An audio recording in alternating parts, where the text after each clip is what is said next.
Well, here we are back in our little nest in the Villa Marina, and in between classes, taking the opportunity to have a chat with somebody who is definitely a fully paid up member of a fan club, and it's Marilyn Cannell. Marilyn, thank you so much for coming in for a little chat. Let's talk a bit, going back a year or two, when you were teaching. Now, when you were teaching in Kirkmichael, music was massively important to you to share your love of music with the children, wasn't it? Well, Michael and Balaf I was teaching at, and it was one thing that I could bring to the schools and some of the other teachers couldn't. And I loved putting a Christmas concert together. And if I couldn't find anything suitable for the children to sing, I started writing things that they could sing and perform on certain topics and certain stories from the Bible and things for the action song for the Guild. And I loved that. And the parents were always very supportive of what Mrs. Cannell wanted to do, so that was good. Which is great, because music is such an important thing to put into a young person's life, even if they don't do anything else about it. To have had that experience is such a good foundation, isn't it? Yes. And I always used to say, just get up and enjoy it. It doesn't matter, no one's going to mark you. And sometimes you would find a child who was very quiet and reticent, but if you could persuade them to go and sing and go on the stage, and suddenly they would blossom. Well, now, that skill in composition has come in very useful just recently. We're going to talk about that in a moment, but I'd like to go on to your involvement with the Guild, obviously in putting in choirs and joining in the Guild classes when you were a teacher. But then for something like 25 years or so, is that right? You were one of the official accompanists. Yes. That is quite a task. It was a task, yes, but something I enjoyed. It was the late Gladys Skillicum that persuaded me to do it for the first time. And I was still teaching at the time, so I had to sort of work days when I could go in and days when I had to be in school. But I've met so many singers over the years, and coming back to the villa after a break and seeing everybody again, it's lovely. And that's what it's about. It's about keeping friendships going and touching base with people that you might not otherwise see. But you must have had some hairy moments as an accompanist, because sometimes the accompanist has to sort of rescue perhaps a little of a weak situation, perhaps. We've had one or two, yes, and you end up singing the line for them, or covering perhaps if they missed a page out or something like that.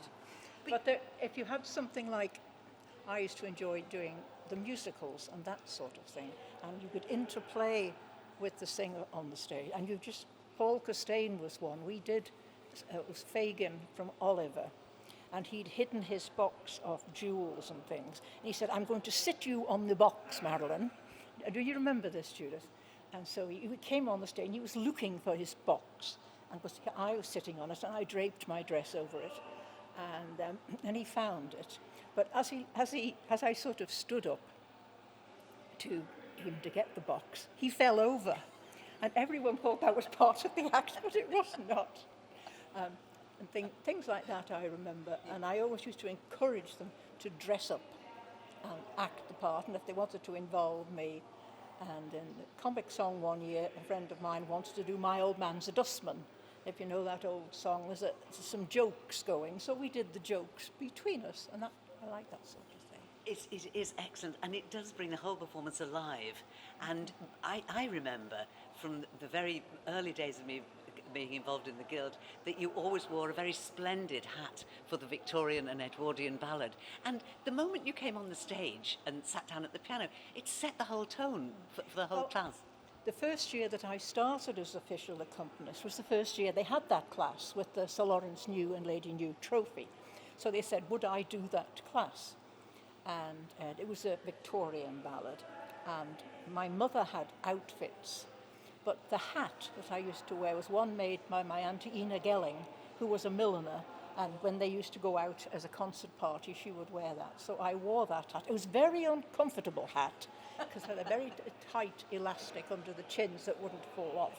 And it had a feather that kept falling in my eyes and had to be replaced. But all the years that I was an accompanist, I was the accompanist for that class. Yes. And I couldn't imagine it being any other way. It was just lovely. It was part of the evening. And then you decided that you would take a break from a rest, a well-earned rest. No, I've done 25 years. Yes. I thought it was time for someone younger. No, To come we would, along. we would have kept you going for years. No, I've done 25 years, and I thought that was enough. It's a nice, tidy number. But the lovely thing was, it then enabled you to come back as a competitor. Yes. And so we saw another range of skills. And the thing that I thought was lovely was how well you coped with the music, with the comic songs.